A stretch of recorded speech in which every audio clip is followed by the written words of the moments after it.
It's winter time and the weather's fine, with snow on the woods and field when I reveal my snowmobile.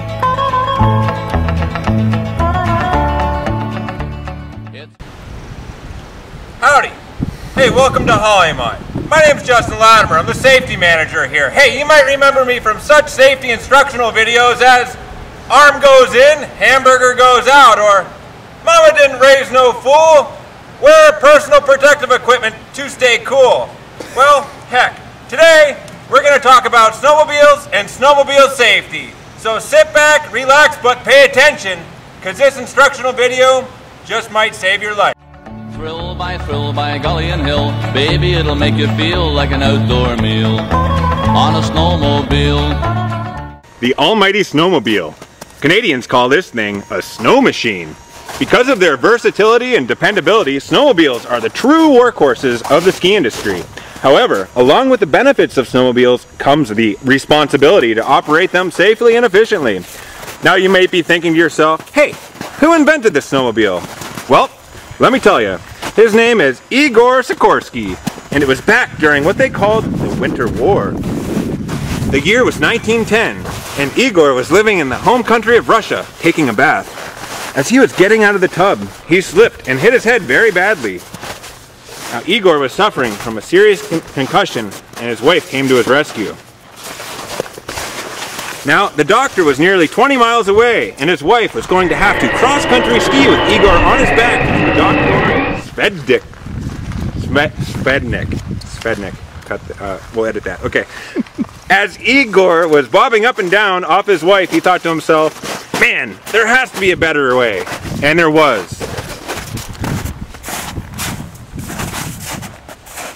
The snowmobile.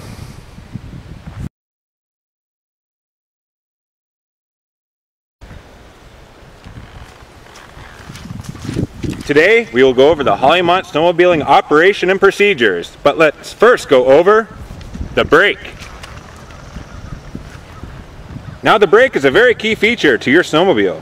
This is an important feature in more ways than just one. Located on the left-hand side of the handlebar, it is easily operated by pulling the lever toward the steering column, just like a bike.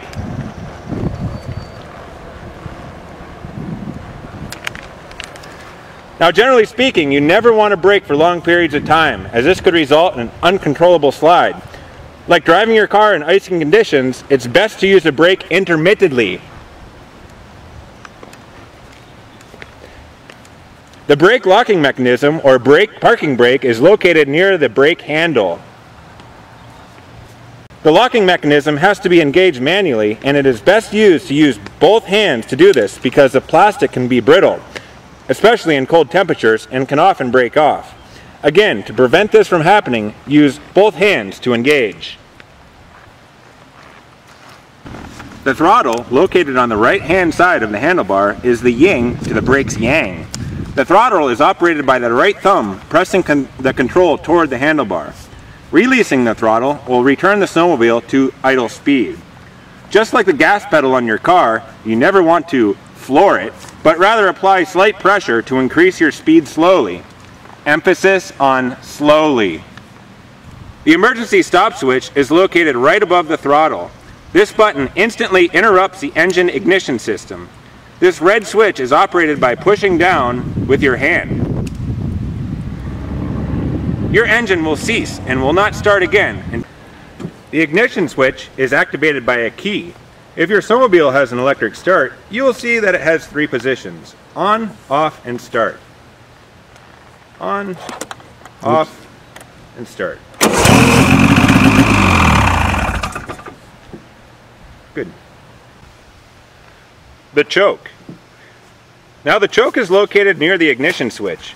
It regulates the richness of the fuel-air mixture. This mechanism is used for cold starts and has 2 positions: half and full. Use full choke if your snowmobile has not been operated in a long period of time, and half choke as needed. This all varies with the outside temperature. The reverse button. The reverse button is a small button, usually yellow, and it shifts your snowmobile into reverse. To engage reverse, you must come to a complete stop. push the button, listen for the engine to re-engage, and off you go. Always drive in reverse at a slow speed. To drive forward again, come to a complete stop and push the reverse button, wait for the engine to engage, and proceed ahead slowly.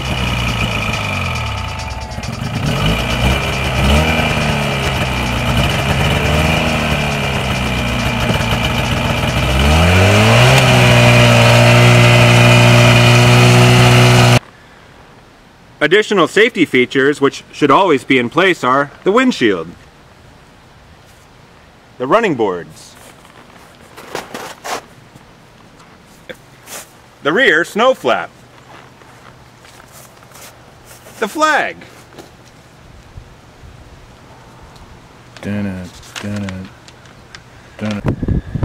Before going anywhere, you want to fill out a daily inspection sheet. These are conveniently located in both the main shop and also in the snowmaking shop. This sheet should be filled out in detail. Now during your inspection, you'll want to look for damaged or missing parts, determine that safety features are in place, and determine that your machine is in proper working order. Under the hood, you want to check your 2-cycle oil, which should always be full. If your machine needs fuel, you can gas it up at the fuel station.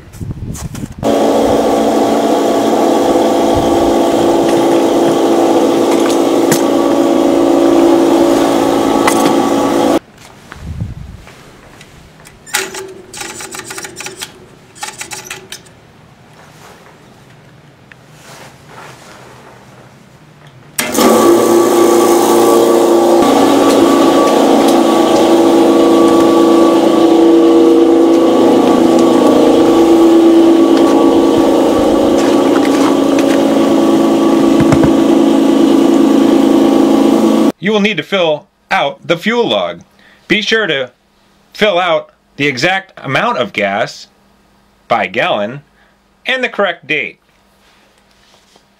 You want to make sure you fill out your mileage. Check all levers and steering.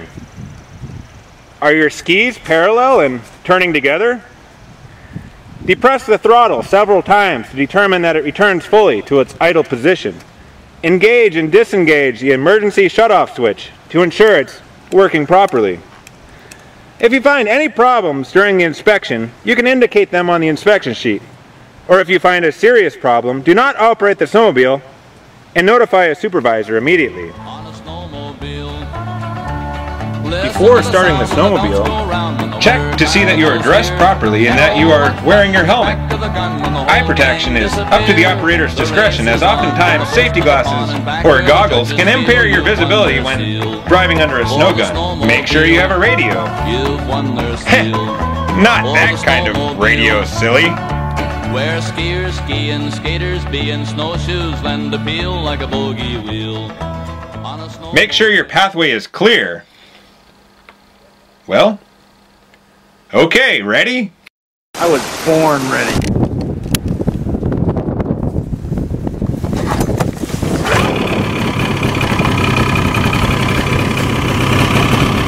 Give him all our beer, he's loaded. No way. He's supposed to roar. Maybe I ought to crank his tail, eh? That'll start him up. Okay, start up, come on, eh? Maybe we ought to call Start Marlon up, Perkins, eh?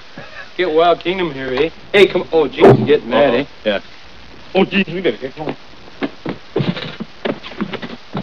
If your machine won't start, use the choke. Full choke to start and half choke as the machine warms up.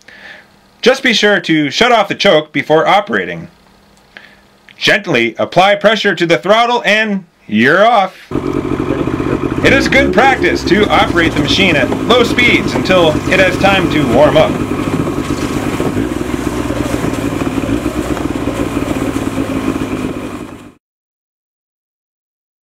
Ah yes, the sitting position.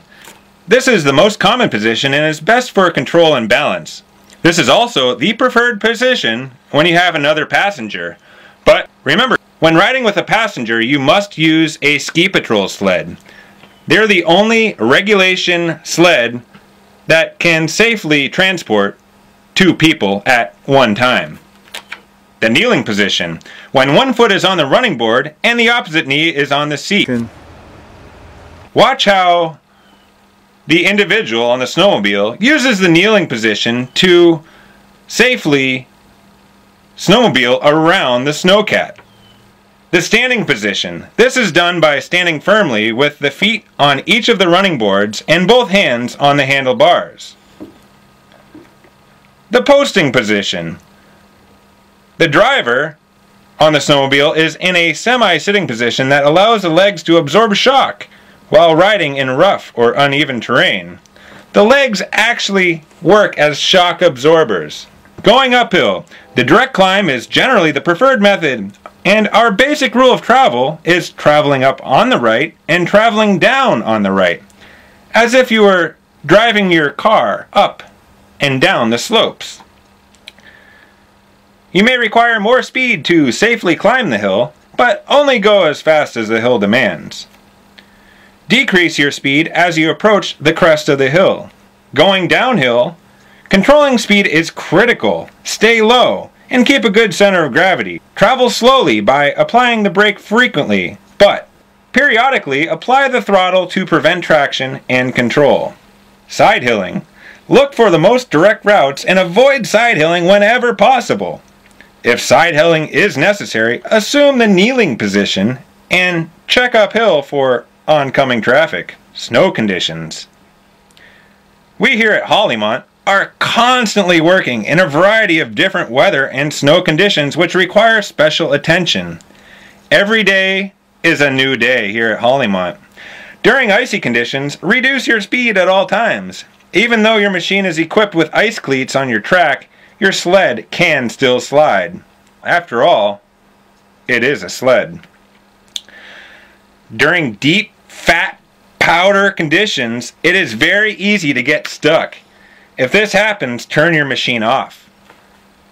Move the rear of your snowmobile by lifting with your legs in small increments. Aim the skis downhill and, please, don't hesitate to radio your supervisor for help. It is much easier with 2 people or more people to free a stuck sled.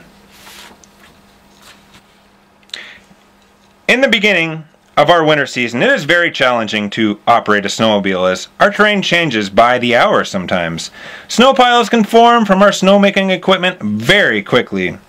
Refrain at all costs from driving over a snow pile whenever possible. Always be alert, on the lookout for hoses and electric cables. When traveling the slopes, always visually connect the snow gun to its source and then proceed around the high hazard area. Never ever drive over a hose or electric cable, as this is very hazardous to both you and the equipment. We have 2 piston bully winch cats that operate by utilizing a cable that extends the entire length of the slope. Now, as you can imagine, this poses a great danger for both operator and snowmobile. We have in place our winch cat operating policy that you should familiarize yourself with. When a winch cat is operating, he or she, the operator, will notify all supervisors of his location or her location, and warning beacons will be placed at the top, bottom, and cross trails. It is very important that you do not travel in this vicinity. The winch cable can move at very quick speed and is often buried. If there is ever any question about where a winch cat is in operation, please consult either the safety manager, any Hollymont manager, and or your supervisor. Most importantly, as per our Mountain Man policy, all machinery must be off the hill during hours of operation. That means all equipment must be clear from our slopes by 8:30 a.m. on the weekends and 9:30 a.m. on the weekdays. At the end of the day, 4:20, you must wait until communication contacts you on the radio indicating the hill is clear.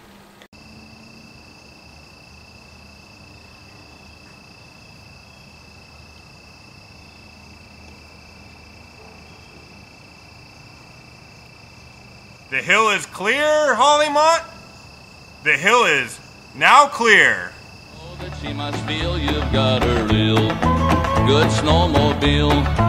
Yeah, you got a real good snowmobile. Now down the street you can hear the feet and the clicking of the dancer's heel when the fiddlers peal off a ragtime reel. You dance and tear with an I don't care and away back.